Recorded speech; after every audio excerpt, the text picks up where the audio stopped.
प्रस्तुत है मोहन राकेश की कहानी मलबे का मालिक। मलबे का मालिक कहानी भारत पाक विभाजन पर लिखी गई कहानी है। आइए कहानी का श्रवण करें। 7.5 साल के बाद वे लोग लाहौर से अमृतसर आए थे। हॉकी का मैच देखने का तो बहाना ही था। उन्हें ज़्यादा चाव उन घरों और बाज़ारों को फिर से देखने का था जो 7.5 साल पहले उनके लिए पराये हो गए थे। हर सड़क पर मुसलमानों की कोई न कोई टोली घूमती नज़र आ जाती थी। उनकी आंखें इस आग्रह के साथ वहाँ की हर चीज़ को देख रही थीं जैसे वह शहर साधारण शहर न होकर एक अच्छा खासा आकर्षण केंद्र हो। तंग बाजारों में से गुजरते हुए वे एक दूसरे को पुरानी चीज़ों की याद दिला रहे थे। देख फतहदीना, मिस्री बाजार में अब मिस्री की दुकानें पहले से कितनी कम रह गई हैं। इस नुक्कड़ पर सुक्खी भठियारिन की भट्ठी थी जहां अब वह पान वाला बैठा है। यह नमक मंडी देख लो खान साहब, यहाँ की एक एक लालाइन वह नमकीन होती है कि बस। बहुत दिनों के बाद बाजारों में तुर्रेदार पगड़ियाँ और लाल तुर्की टोपियाँ नजर आ रही थीं। लाहौर से आए मुसलमानों में काफ़ी संख्या ऐसे लोगों की थी जिन्हें विभाजन के समय मजबूर होकर अमृतसर से जाना पड़ा था। 7.5 साल में आए अनिवार्य परिवर्तनों को देखकर कहीं उनकी आंखों में हैरानी भर जाती और कहीं अफसोस फिर आता। वल्लाह, कटरा जयमल सिंह इतना चौड़ा कैसे हो गया? क्या इस तरफ के सब मकान जल गए थे? यहाँ हकीम आसिफ अली की दुकान थी न, अब यहाँ एक मोची ने कब्जा कर रखा है। और कहीं कहीं ऐसे भी वाक्य सुनाई दे जाते, वली, यह मस्जिद ज्यों की त्यों खड़ी है, इन लोगों ने इसका गुरुद्वारा नहीं बना दिया। जिस रास्ते से भी पाकिस्तानियों की टोली गुजरती, शहर के लोग उत्सुकतापूर्वक उस तरफ देखते रहते। कुछ लोग अब भी मुसलमानों को आते देखकर आशंकित से रास्ते से हट जाते, जबकि दूसरे आगे बढ़कर उनसे बगलगीर होने लगते। ज़्यादातर वे आगंतुकों से ऐसे ऐसे सवाल पूछते कि आजकल लाहौर का क्या हाल है, अनारकली में अब पहले जितनी रौनक होती है या नहीं। सुना है शाहालमी गेट का बाज़ार पूरा नया बना है। कृष्णनगर में तो कोई ख़ास तब्दीली नहीं आई। वहाँ का रिश्वतपुरा क्या वाकई रिश्वत के पैसे से बना है? कहते हैं पाकिस्तान में अब बुर्का बिल्कुल उड़ गया है। यह ठीक है?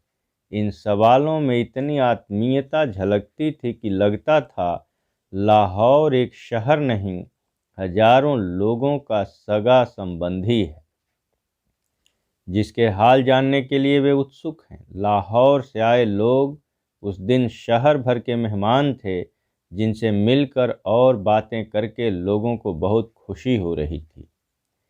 बाजार बांसा अमृतसर का एक उजड़ा सा बाजार है जहां विभाजन से पहले ज़्यादातर निचले तबके के मुसलमान रहते थे। वहां ज़्यादातर बांसों और शहतीरों की ही दुकानें थीं जो सबकी सब एक ही आग में जल गई थी। बाजार बांसा की वह आग अमृतसर की सबसे भयानक आग थी जिसे कुछ देर के लिए तो सारे शहर के जल जाने का अंदेशा पैदा हो गया था। बाजार बांसा के आसपास के कई मोहल्लों को तो उस आग ने अपनी लपेट में ले ही लिया था। खैर, किसी तरह वह आग काबू में आ गई थी, पर उसमें मुसलमानों के एक एक घर के साथ हिंदुओं के भी 4-4, 6-6 घर जलकर राख हो गए थे। अब 7.5 साल में उनमें से कई इमारतें फिर से खड़ी हो गई थीं, मगर जगह जगह मलबे के ढेर अब भी मौजूद थे। नई इमारतों के बीच बीच वे मलबे के ढेर एक अजीब वातावरण प्रस्तुत करते थे। बाजार बांसा में उस दिन भी चहल पहल नहीं थी। क्योंकि उस बाजार के रहने वाले ज़्यादातर लोग तो अपने मकानों के साथ ही शहीद हो गए थे, और जो बचकर चले गए थे उनमें से शायद किसी में भी लौट कर आने की हिम्मत नहीं रही थी। सिर्फ एक दुबला पतला बुढ़ा मुसलमान ही उस दिन उस वीरान बाजार में आया, और वहाँ की नई और जली हुई इमारतों को देखकर जैसे भूल भुलैया में पड़ गया।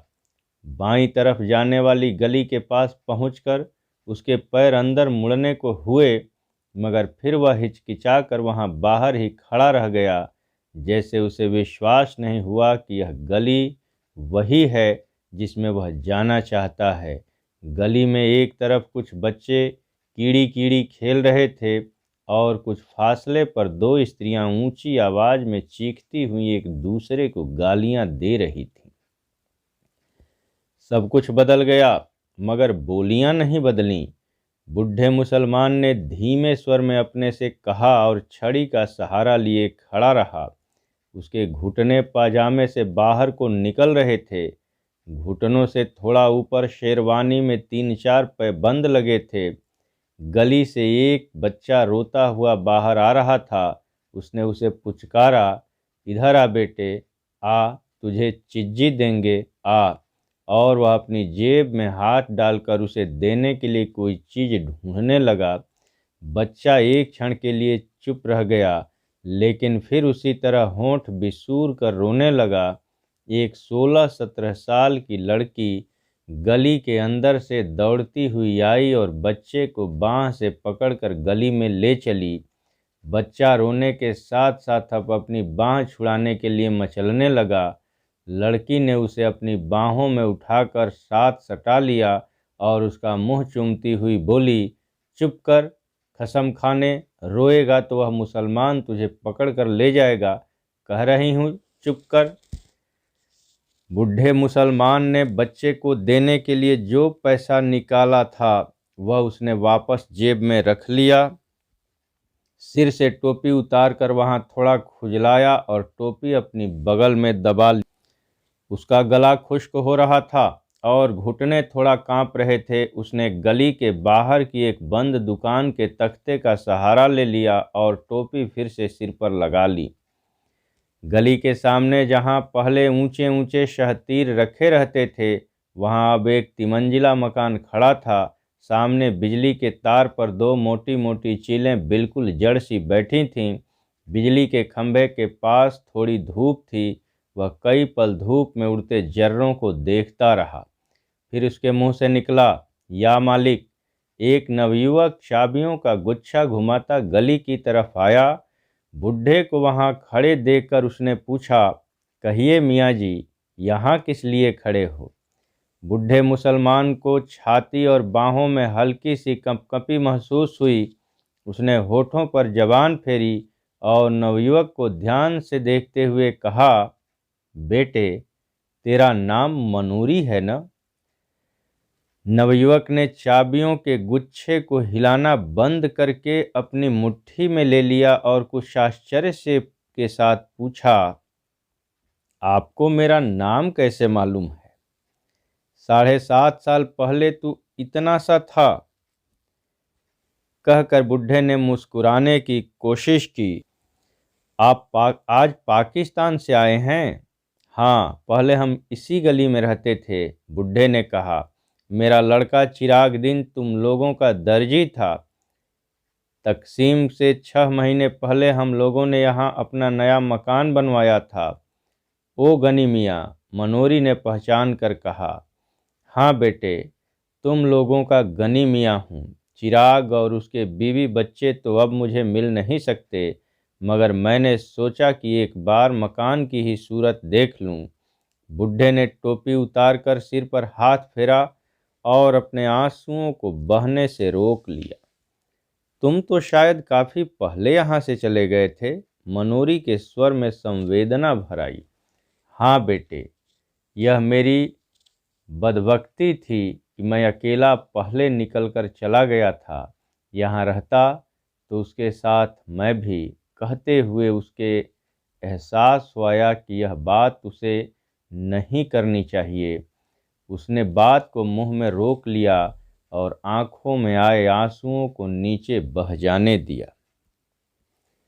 छोड़ो गनी मियाँ, अब उन बातों को सोचने में क्या रखा है। मनोरी की बाँह अपने हाथ में ले ली। चलो तुम्हें तुम्हारा घर दिखा दूं। गली में खबर इस तरह फैली थी कि गली के बाहर एक मुसलमान खड़ा है जो रामदासी के लड़के को उठाने जा रहा था। उसकी बहन वक्त पर उसे पकड़ कर लाई, नहीं तो वह मुसलमान उसे ले गया होता।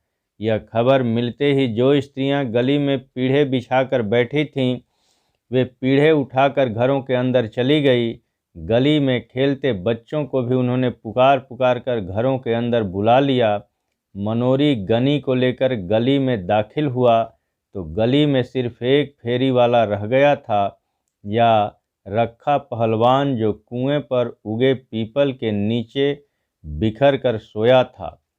हाँ, घरों की खिड़कियों में से और किवाड़ों के पीछे से कई चेहरे गली में झांक रहे थे। मनोरी के साथ गनी को आते देखकर उनमें हल्की चहमगुइयाँ शुरू हो गईं। दाढ़ी के सब बाल सफ़ेद हो जाने के बावजूद चिराग दीन के बाप अब्दुल गनी को पहचानने में लोगों को दिक्कत नहीं हुई। वह था तुम्हारा मकान। मनोरी ने दूर से एक मलबे की तरफ इशारा किया। गनी पल भर ठिठक कर फटी फटी आंखों से उस तरफ देखता रहा।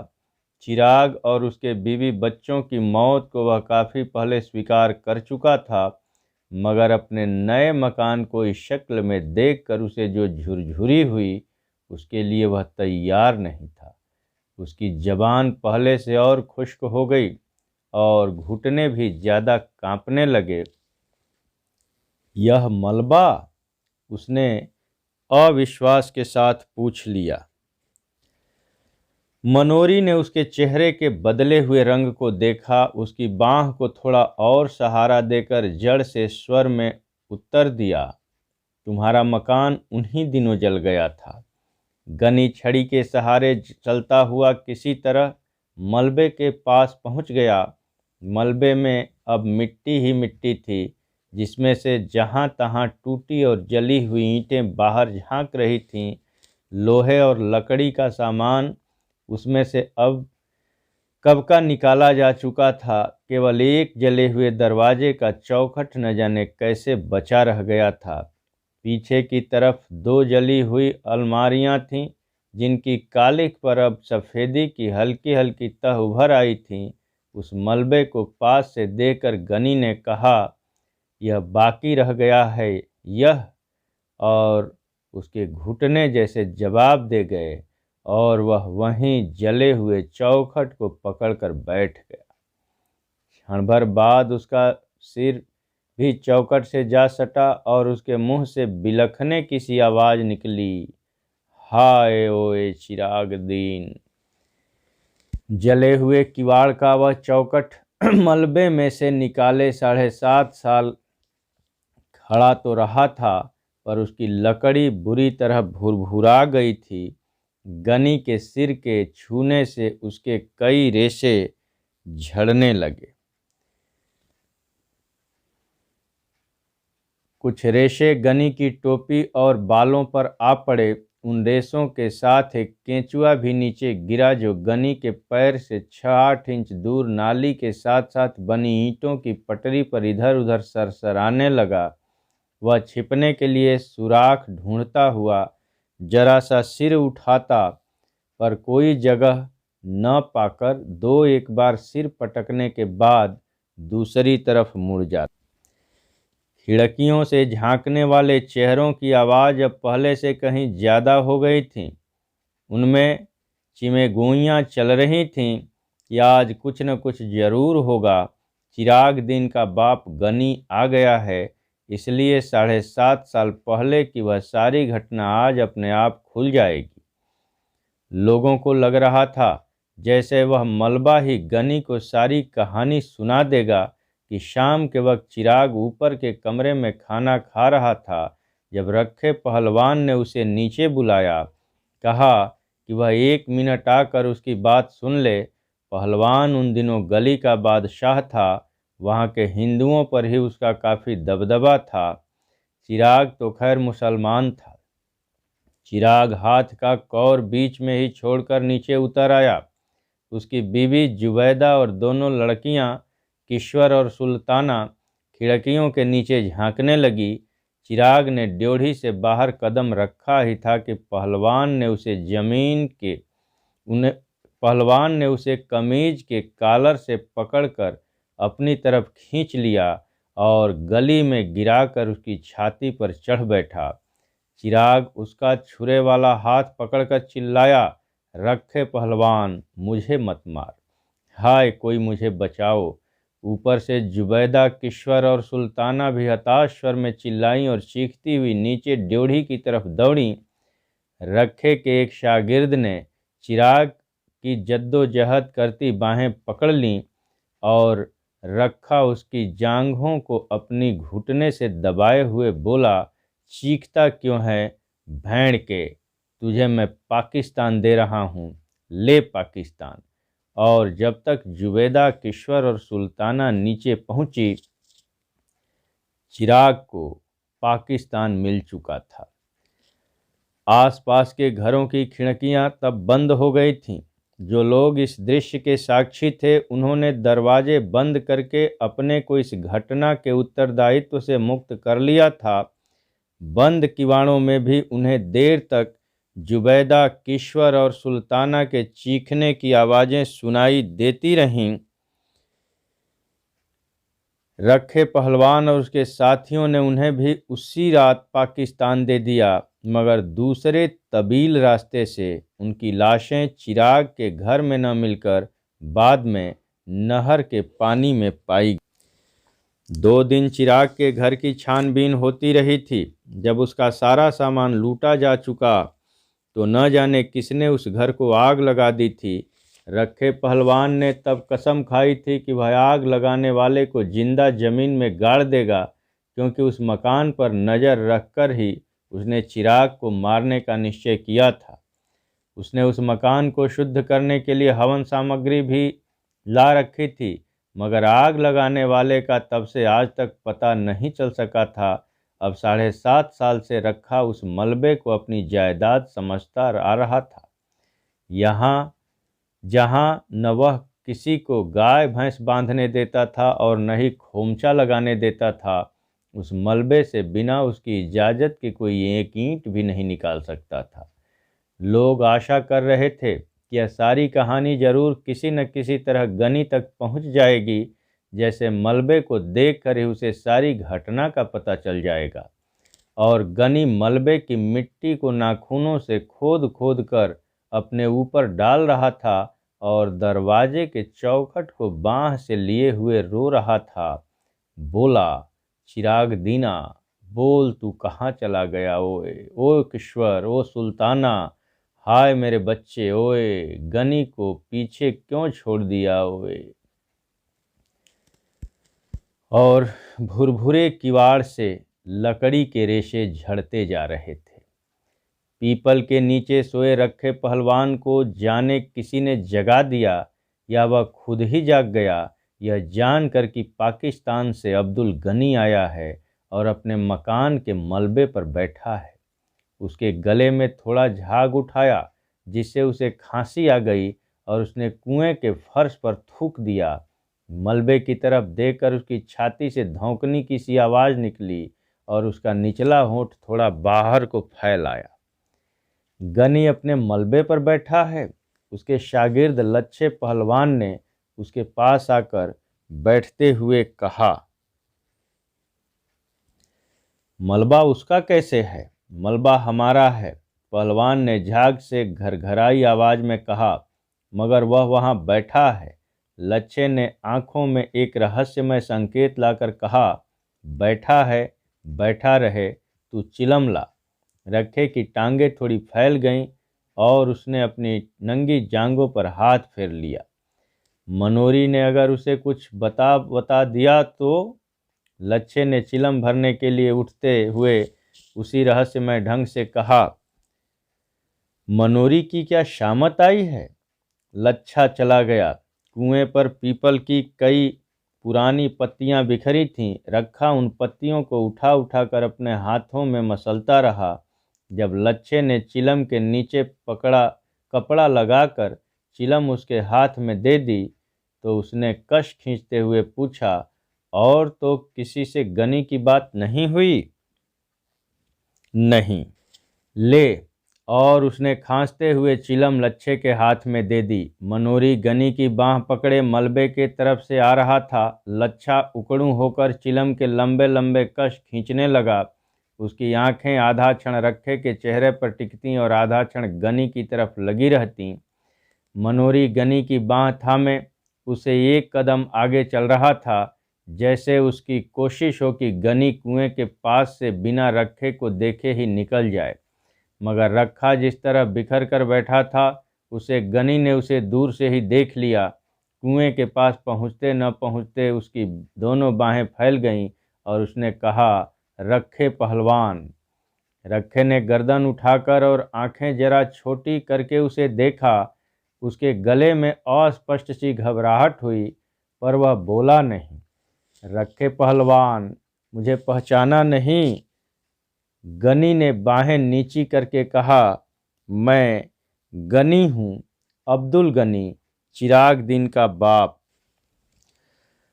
पहलवान ने ऊपर से नीचे तक उसका जायजा लिया। अब्दुल गनी की आंखों में उसे देखकर एक चमक सी आ गई थी। सफ़ेद दाढ़ी के नीचे उसके चेहरे की झुर्रियाँ भी कुछ फैल गई थीं। रखे का निचला होंठ फड़का। उसकी छाती से भारी सा स्वर निकला, सुना गनिया? गनी की बाहें फिर फैलने को हुईं, पर पहलवान पर कोई प्रतिक्रिया न देखकर उसी तरह रह गई। वह पीपल का सहारा लेकर कुएं की सिल पर बैठ गया। ऊपर खिड़कियों में चिमगोइयाँ तेज हो गईं कि अब दोनों आमने सामने आ गए हैं तो बात जरूर खुलेगी। फिर हो सकता है दोनों में गाली गलौज भी हो। अब रखा गनी को हाथ नहीं लगा सकता। अब वे दिन नहीं रहे। बड़ा मलबे का मालिक बनता था। असल में मलबा न इसका है न गनी का। मलबा तो सरकार की मिल्कियत है। मरदूद किसी को वहाँ गाय का खूंटा तक नहीं लगाने देता। मनोरी भी डरपोक है। इसने गनी को बता क्यों नहीं दिया कि रखे ने ही चिराग और उसकी बीवी बच्चों को मारा है? रखा आदमी नहीं सांड है। दिन भर सांड की तरह गली में घूमता है। गनी बेचारा कितना दुबला हो गया है। दाढ़ी के सारे बाल सफ़ेद हो गए हैं। गनी ने कुएं की सिल पर बैठकर कहा, देख रखे पहलवान, क्या से क्या हो गया है। भरा पूरा घर छोड़कर गया था और आज यहाँ पर मिट्टी देखने आया हूँ। बसे घर की आज यही निशानी रह गई है। तू सच पूछ ले तो मेरा यह मिट्टी भी छोड़कर जाने को मन नहीं करता। और उसकी आंखें फिर छलछला आईं। पहलवान ने अपनी टांग समेट ली और अंगोछा कुएं की मुंडेर से उठाकर कंधे पर डाल लिया। लच्छे ने चिलम उसकी तरफ बढ़ा दी। वह कश खींचने लगा। तू बता रखे, यह सब हुआ किस तरह? गनी किसी तरह अपने आंसू रोककर बोला, तुम लोग उसके पास थे। सब में भाई भाई की सी मोहब्बत थी। अगर वह चाहता तो तुम में से किसी के घर में नहीं छिप सकता था। उसमें इतनी सी समझदारी नहीं थी। ऐसे ही है। रखे के स्वयं लगा कि उसकी आवाज़ में एक अस्वाभाविक सी गूंज है। उसके होंठ गाढ़े लार से चिपक गए थे। मूँछों के नीचे से पसीना उसके होंठ पर आ रहा था। उसे माथे पर किसी चीज़ का दबाव महसूस हो रहा था और उसकी रीढ़ की हड्डी सहारा चाह रही थी। पाकिस्तान में तुम लोगों का क्या हाल है? उसने पूछा। उसके गले की नसों में एक तनाव आ गया था। उसने अंगोछे के बगलों का पसीना पोंछा और गले का झाग मुंह में खींचकर गली में थूक दिया। क्या हाल बताऊं रखे? गनी दोनों हाथों से छड़ी पर बोझ डालकर झुकता हुआ बोला, मेरा हाल तो मेरा खुदा ही जानता है। चिराग वहाँ साथ होता तो और बात थी। मैंने उसे कितना समझाया कि मेरे साथ चला चल, पर वह जिद पर अड़ा रहा कि नया मकान छोड़कर नहीं जाऊंगा। यह अपनी गली है, यहाँ कोई खतरा नहीं है। भोले कबूतर ने यह नहीं सोचा कि गली में खतरा न हो पर बाहर से तो खतरा आ सकता है। मकान की रखवाली के लिए चारों ने अपनी जान दे दी। रखे, उसे तेरा भरोसा था, कहता था कि रखे के रहते मेरा कोई कुछ नहीं बिगाड़ सकता। मगर जब जान पर बन आई तो रखे के रोके भी न रुकी। रखे ने सीधा होने की चेष्टा की, क्योंकि उसकी रीढ़ की हड्डी बहुत दर्द कर रही थी। अपनी कमर और जांघों के जोड़ पर उसे सख्त दबाव महसूस हो रहा था। पेट की अंतड़ियों के पास से कोई चीज उसकी सांस को रोक रही थी। उसका सारा जिस्म पसीने से भीग गया था और उसके तलुओं में चुनचुनाहट हो रही थी। बीच बीच में नीली फुलझड़ियां सी ऊपर से उतरती और तैरती हुई उसकी आंखों के सामने से निकल जाती। उसे अपनी जबान और होठों के बीच एक फासला सा महसूस हो रहा था। उसने अंगोछे से होठों के कोनों को साफ किया और साथ ही उसके मुंह से निकला, हे प्रभु, तू ही है, तू ही है, तू ही है। गनी ने देखा कि पहलवान के होंठ सूख रहे थे और उसकी आंखों के गिर्द दायरे गहरे हो गए हैं। वह उसके कंधे पर हाथ रखकर बोला, जो होना था हो गया रखिया, उसे अब कोई लौटा थोड़े ही सकता है। खुदा नेक की नेकी बनाए रखे और बद की बदी माफ़ करे। मैंने आकर तुम लोगों को देख लिया तो समझूंगा कि चिराग को देख लिया। अल्लाह तुम्हें सेहतमंद रखे। और वह छड़ी के सहारे उठ खड़ा हुआ। चलते हुए उसने कहा, अच्छा रखे पहलवान। रखे के गले से मध्यम सी आवाज़ निकली। अंगोछा लिए हुए उसके दोनों हाथ जुड़ गए। गनी हसरत भरी नज़र से आसपास देखता हुआ धीरे धीरे गली से बाहर चला गया। ऊपर खिड़कियों में थोड़ी देर चिमगोइयाँ चलती रहीं कि मनोरी ने गली से बाहर निकलकर जरूर गनी को सब कुछ बता दिया होगा कि गनी के सामने रखे का तालू कैसे खुश्क हो गया था। रखा अब किस मुंह से लोगों को मलबे पर गाय बांधने से रोकेगा। बेचारी जुबैदा, कितनी अच्छी थी वह। रखे मरदूद का घर न घाट, इसे किसी की माँ बहन का लिहाज था। थोड़ी देर में स्त्रियां घरों से गली में उतर आईं। बच्चे गली में गुल्ली डंडा खेलने लगे। 12-13 साल की लड़कियां किसी बात पर एक दूसरी से गुत्थम गुत्था हो गईं। रखा गहरी शाम तक कुएं पर बैठा खंखारता और चिलम फूंकता रहा। कई लोगों ने वहां गुजरते हुए उससे पूछा, रखे शाह, सुना है आज गनी पाकिस्तान से आया था। हाँ, आया था। रखे ने हर बार एक ही उत्तर दिया, फिर कुछ नहीं, चला गया।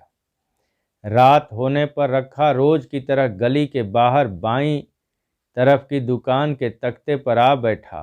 रोज वह रास्ते से गुजरने वाले परिचित लोगों को आवाज़ दे देकर पास बुला लेता था और उन्हें सट्टे के गुर और सेहत के नुस्खे बताता रहता था। मगर उस दिन वह वहां बैठा लच्छे को अपनी वैष्णो देवी की उस यात्रा का वर्णन सुनाता रहा जो उसने 15 साल पहले की थी। लच्छे को भेजकर वह गली में आया तो मलबे के पास लोकू पंडित की भैंस को देकर वह आदत के मुताबिक उसे धक्के दे देकर हटाने लगा। तत तत तत तत तत तत भैंस को हटाकर वह सुस्ताने के लिए मलबे के चौखट पर बैठ गया। गली उस समय सुनसान थी। कमेटी की बत्ती न होने से वहां शाम से ही अंधेरा हो जाता था। मलबे के नीचे नाली का पानी हल्की आवाज़ करता बह रहा था। रात की खामोशी को काटती हुई कई तरह की हल्की हल्की आवाज़ें मलबे की मिट्टी में से सुनाई दे रही थीं। च्यू च्यू च्यू च्यू, चिक चिक चिक चिक, किर किर चिर। एक भटका हुआ और कौवा न जाने कहाँ से उड़कर उस चौखट पर आ बैठा। उससे लकड़ी के कई रेशे इधर उधर छितरा गए। कौवे के वहां बैठते न बैठते मलबे के कोने में लेटा हुआ कुत्ता घुर्रा कर उठा और जोर जोर से भौंकने लगा। बौ बौ बौ। कौवा कुछ देर सहमा सा चौखट पर बैठा रहा। फिर पंख फड़फड़ाता कुएं के पीपल पर चला गया। कौवे के उड़ जाने पर कुत्ता और नीचे उतर आया और पहलवान की तरफ मुंह करके भौंकने लगा। पहलवान उसे हटाने के लिए भारी आवाज में बोला, दूर दूर। मगर कुत्ता और पास आकर भौंकने लगा, बौ बौ बौ। पहलवान ने एक ढेला उठाकर कुत्ते की तरफ फेंका। कुत्ता थोड़ा पीछे हट गया, पर उसका भौंकना बंद नहीं हुआ। पहलवान कुत्ते को माँ की गाली देकर वहां से उठ खड़ा हुआ और धीरे धीरे जाकर कुएं की सिल पर लेट गया। उसके वहां से हटते ही कुत्ता गली में उतर आया और कुएं की तरफ मुंह करके भौंकने लगा। काफी देर भौंकने के बाद जब उसे गली में कोई प्राणी चलता फिरता नजर नहीं आया, तो वह एक बार कान झपटकर मलबे पर लेट गया और वहां कोने में बैठकर गुर्राने लगा।